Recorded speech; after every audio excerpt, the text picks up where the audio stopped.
চক্রের্গীতামৃতম স্নানম সংসারমলনাশনম। গীতা সুগীতা কর্তব্যা কিমন্যৈ শাস্ত্র বিস্তরৈ। যা স্বয়ং পদ্মনাভস্য মুখ পদ্মাদ বিনিসৃতা। ভারতমৃত সর্বস্বম বিষ্ণু ভক্তাদ বিনিসৃতম। গীতা গঙ্গোদকং পিত্য়া পুনর্জন্ম ন বিদ্যতে। সর্বোপনিষদ গাব দগ্ধা গোপাল নন্দন। পার্থবৎস সুধীর ভক্তা দুগ্ধম গীতামিতং মহৎ। একম শাস্ত্রম দেবকী পুত্র গীতম। এক দেব দেবকী পুত্র এব। এক মন্ত্রস্তস্য নামানি জানি। কর্মপেক্ষম তস্য দেবস্য সেবা।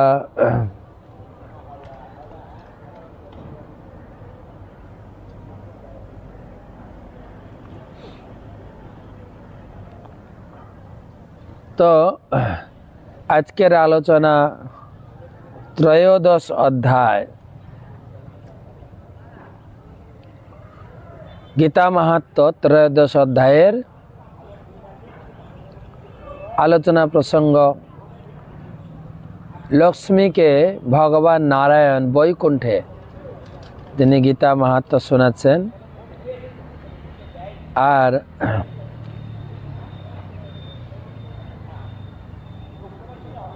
মহাদেব শিব পার্বতীকে শোনাচ্ছে সে একই কথা। শ্রী শিব বললেন, হে পার্বতী, ভগবদ্গীতা ত্রয়োদশ অধ্যায়ের অপরিসীম মাহাত্ম্য শ্রবণ করো। এই মাহাত্ম্য শ্রবণে তুমি অতীব আনন্দিত হবে। দক্ষিণ ভারতে তুঙ্গভদ্রা নামে এক বিরাট নদী আছে। সেই নদীর তীরে হরিহরপুর নামে এক সুন্দর শহর বর্তমান। সেখানে হরিহর শিবের এক বিগ্রহ পূজিত হয়ে থাকে। এই শিবের দর্শনে কল্যাণকারী সমস্ত বস্তু লাভ হয়। শিব খুব জাগ্রত। হরিহর শিব হরিহরপুর গ্রামে পূজিত হয়। দক্ষিণ ভারতে তুঙ্গভদ্রা নদীর তীরে হরিহরপুর গ্রামে হরিহর শিবের পুজো হয় এবং খুব শিব জাগ্রত, যে যা প্রার্থনা করে লাভ করে। এই হরিহরপুরে হরিদীক্ষিত নামে এক সরল অনাড়ম্বর জীবন যাপনকারী এক অতি ব্রাহ্মণ, এক পণ্ডিত ব্রাহ্মণ বাস। পণ্ডিত, সরল এবং অনাড়ম্বর। তার স্ত্রী ছিল অতি দুরাচারী।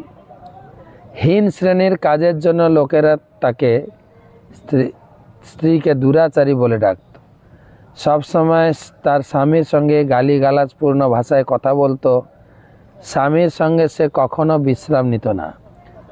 স্বামীর বন্ধুদের সঙ্গে সবসময় সে রূঢ় ব্যবহার করত এবং সে তার কাম পিপাসা চরিতার্থ করতে পর পুরুষের সঙ্গ করত। স্ত্রীর নাম দুরাচারী আর ব্রাহ্মণের নাম হরিদীক্ষিত। এছাড়াও সে বিভিন্ন রকমের মাদকাসক্ত ছিল।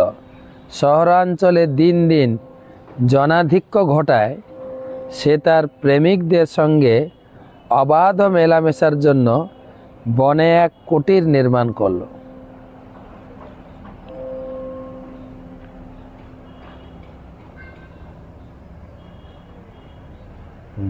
শহর ছেড়ে চলে গেছে, জঙ্গলে থেকে আছে। একদিন রাত্রিতে সে খুবই কামার্তা হলো। কাম প্রবৃত্তি নিবৃত্ত করার মতো কোনো পুরুষকে না পেয়ে বনের মধ্যে তার মিলন স্থলে যদি কোনো প্রেমিকের সন্ধান পায় সেই আশায় সেখানে গেল। সেখানে কাউকে না পেয়ে কামের তীব্র দহন জ্বালায় বনের মধ্যে ইতস্তত ঘুরে বেড়াতে লাগলো, যদি তার কাম পিপাসা চরিতার্থ করার কোনো পুরুষকে পাওয়া যায়। এই আশায় কিছুক্ষণ এমনিভাবে ঘুরে বেড়ানোর পর দেখলো তার দেহ, ইন্দ্রিয়, মন দহন জ্বালায় এত জ্বলছে সে তাদের কাম পিপাসার চরিতার্থ না করতে পেরে হতভম্ব হয়ে বনে পড়ে কাঁদতে শুরু করে দিল। তার কান্নার রব শুনে এক ক্ষুধার্ত বাঘের ঘুম ভেঙে গেল। জেগে উঠে বাঘটি দ্রুত সেই স্থানে পৌঁছালো। বাঘের আগমন শব্দ শুনে কামার্তা নারী উঠে পড়ল। মনে মনে ভাবলো নিশ্চয়ই কেউ তার প্রয়োজন মেটাতে এখানে এগিয়ে আসছে। সে দেখলো একটা বাঘ তার সামনে হাজির। বাঘটি তার তীক্ষ্ণ নখ দিয়ে তাকে চিরে ফেলতে উদ্যত হল। তখন কামার্তা নারীটিকে বলে, হে ব্যাঘ্র, তুমি কেন আমাকে হত্যা করতে এখানে এসেছ? এর উত্তর আগে দাও, এর উত্তর আগে দাও, তারপরে হত্যা করো। পশুরা সেই দুরাচারী নারীকে হত্যার কাজে বিরত হয়ে হেসে পড়ল। তারপর সে কাহিনীটি বলল। এবারে বাঘের জীবনী শুনুন। দক্ষিণ দেশে মালাপোহা নামে এক নদী আছে।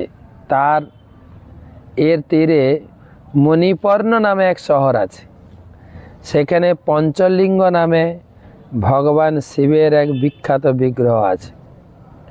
সেই শহরে এক ব্রাহ্মণ পরিবারে আমার জন্ম হলো।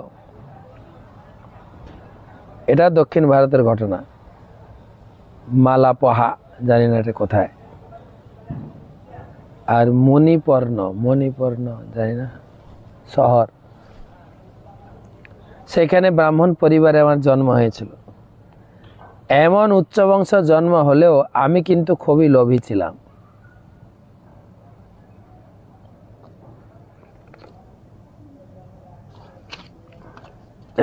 নিজের ইন্দ্রিয়গুলির উপর আমার কোনো নিয়ন্ত্রণ ছিল না। আমি নদীর তীরে বসে থাকতাম এবং যজ্ঞ করতে কোনো লোক এলে সে যজ্ঞের অযোগ্য হয়, তবু তার যজ্ঞ সম্পাদন করতাম। জড়বাদী বিষয়ে লোকেদের বাড়িতে আমি আহার গ্রহণ করতাম। যজ্ঞ বিগ্রহ অর্চনার নামে আমি প্রয়োজন অতিরিক্ত অর্থ সংগ্রহ করতাম এবং নিজের ইন্দ্রিয় তর্পণের জন্য সেই অর্থ ব্যয় করতাম। যে সকল ব্রাহ্মণ কঠোরভাবে শাস্ত্রের অনুশাসন মেনে চলতেন তাদেরও আমি সমালোচনা করতাম। কখনো কাউকে কিছু দান করতাম না। ধীরে ধীরে আমি বৃদ্ধ হলাম। চুল পেকে গেল, দাঁত পড়ে গেল, দৃষ্টিশক্তি ক্ষীণ হলো, তবুও আমার অর্থ সংগ্রহ সঞ্চয়ের লালসা দূর হলো না। একদিন ভুলক্রমে আমি কয়েকজন নিষ্ঠুর ও দক্ষ প্রতারক ব্রাহ্মণের বাড়িতে কিছু খাদ্য ভিক্ষা করতে গেলাম। আমার উপর তারা কুকুর লেলিয়ে দিল। একটি কুকুর আমার পা কামড়ে দিল। আমি পড়ে গিয়ে মারা গেলাম। তারপর থেকে আমি এই বাঘের দেহ লাভ করে বিপদ সংকুল বনে বাস করছি। তো সৌভাগ্যবশত আমি আমার গত জন্মের কথা মনে করতে পারছি। এই জন্মে আমি কোনো ভক্ত, সন্ন্যাসী বা সাধ্বী নারীকে আক্রমণ করব না। শুধু পাপাত্মা ও অসতী নারীদের ভক্ষণ করি। তুমি হলে সবচেয়ে অসতী ও পাপী নারী। এই তোমাকে দিয়েই আমার লাঞ্চ মধ্যাহ্ন ভোজনটা সারব।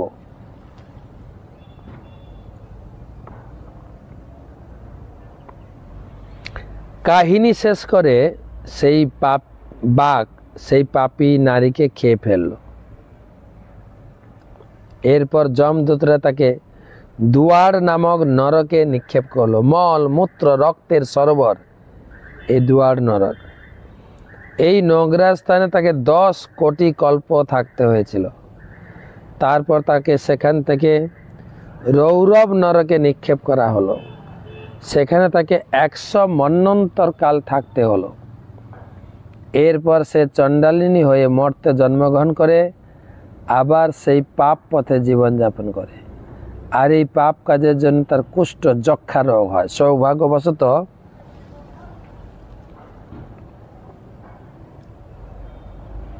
একবার হরিহরপুরের তীর্থে যায়।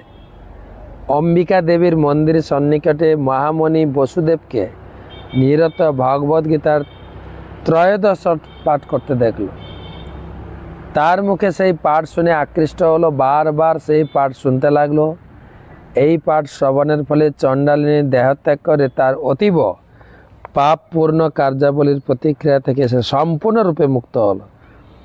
ভগবান বিষ্ণুর মতো চতুর্ভুজ ধারণ করে সে বৈকুণ্ঠে গমন করলো।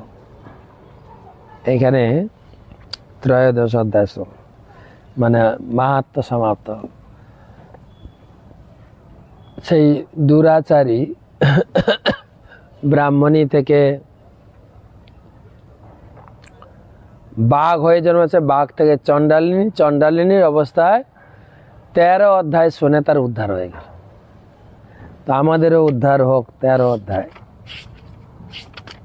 এই 13 অধ্যায় আমরা আলোচনা করব। এখানে টোটাল 35টা শ্লোক আছে।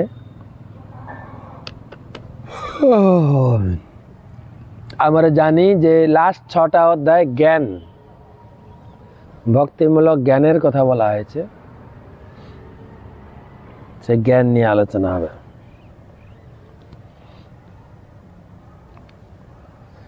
অথ ত্রয়োদশ অধ্যায় প্রকৃতি পুরুষ বিবেক যোগ। অর্জুন উবাচ প্রকৃতিং পুরুষং চৈব ক্ষেত্রং ক্ষেত্রজ্ঞমেব চ এতৎ বেদিতুম ইচ্ছামি জ্ঞানম জ্ঞেয়ং চ কেশব। অর্জুন 6টি জিনিস জানতে চাইছেন, যে প্রকৃতি পুরুষ জ্ঞান জ্ঞেয় ক্ষেত্র ক্ষেত্রজ্ঞ, 6টা জিনিস আমাকে বলো। শ্রী ভগবানুবাচ ইদম শরীরম কৌন্তেয় ক্ষেত্রমিত্যাভিধীয়তে এতৎ যো বেত্তি তং প্রাহু ক্ষেত্রজ্ঞ ইতি তদ্বিদঃ। ভগবান বলছেন এই শরীরের নাম ক্ষেত্র, আর এই শরীরকে যিনি জানেন তাকে বলে ক্ষেত্রজ্ঞ। প্রবাদ উদাহরণ দিয়েছে। ক্ষেত্র মানে না ক্ষেত, ক্ষেত। যদি জমিতে ধান লাগানো হয় ধানের ক্ষেত, গম লাগালে গমের ক্ষেত, সবজি লাগালে সবজির ক্ষেত, ক্ষেত।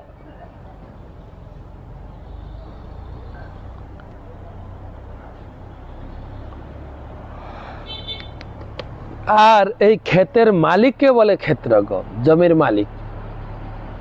অর্থাৎ এই দেহটা ক্ষেত, ক্ষেত।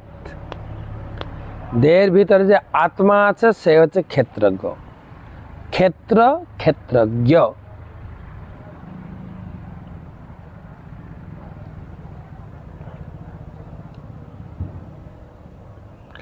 য এতদ বেত্তি তং প্রাহু ক্ষেত্রজ্ঞ ইতি তদ্বিদ। আর ভগবান বলছেন ক্ষেত্রজ্ঞম চাপি মাং বিদ্ধি সর্বক্ষেত্রেষু ভারত ক্ষেত্র ক্ষেত্রজ্ঞয়োর জ্ঞানম যচ্চৎ জ্ঞানং মতং মম। তাহলে শরীর ক্ষেত্র, শরীরের শরীরকে যিনি জানেন জীব ক্ষেত্রজ্ঞ। এ শরীরটা হচ্ছে ক্ষেত। একটা প্রসঙ্গ, জমিতে ধান লাগালে ধানের ক্ষেত, গম লাগালে গমের ক্ষেত, সবজি লাগালে সবজির ক্ষেত, সরষের ক্ষেত, ক্ষেত। সরষে খেতে সরষে পাবো, ধানের খেতে ধান পাবো, সবজির খেতে সবজি পাবো। এই শরীরটার নাম হচ্ছে ধর্মক্ষেত। গীতায় বলেছেন ধর্মক্ষেত। কিসের ক্ষেত? ধর্মের ক্ষেত।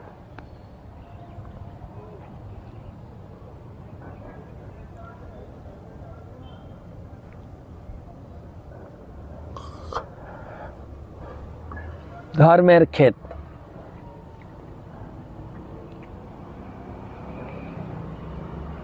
তাহলে এই সবজি ক্ষেত থেকে সবজি পাবো, গমের ক্ষেত থেকে গম পাবো, ধর্মের ক্ষেত থেকে তো ধর্ম চর্চা করতে হবে, তাই ধর্মের ক্ষেত। তবে এই 3 নম্বর শ্লোকে বলা হলো ক্ষেত্রঙ্গম চাপি মাং বেদ্যি সর্বক্ষেত্রজ্ঞ ভারত। আত্মা সেই শরীরটাকে জানে যে শরীরে সে আছে, কিন্তু আমি সবাইকে জানি, সব শরীর সম্বন্ধে জানি, সেই জন্য আমি হচ্ছে সর্বক্ষেত্র। তার মানে আরেকটা বিষয় জানা যাচ্ছে, এই শরীরের মালিক দুজন, আমি নিজে, আর এই শরীরের মালিক হচ্ছেন ভগবান। ভগবান এই শরীরটা সৃষ্টি করেছে। এই শরীরের মালিক দুজন, সর্বক্ষেত্রে ভারত।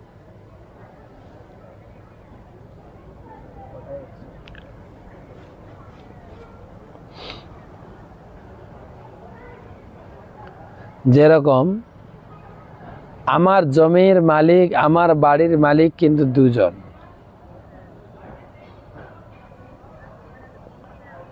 এক হচ্ছে আমি মালিক, আমার জমি, আমার বিল্ডিং। আরেক মালিক হচ্ছেন সরকার। সরকার যে কোনো প্রয়োজনে আপনার জমি বাড়ি দখল করে নিতে পারেন, সেও মালিক। ধরুন এটা দিয়ে রেল লাইন হবে, এটা দিয়ে হাই রোড হবে, ও ভেঙে দেবে, আপনার জমি নিয়ে নেবে, আপনি না বলতে পারবেন না।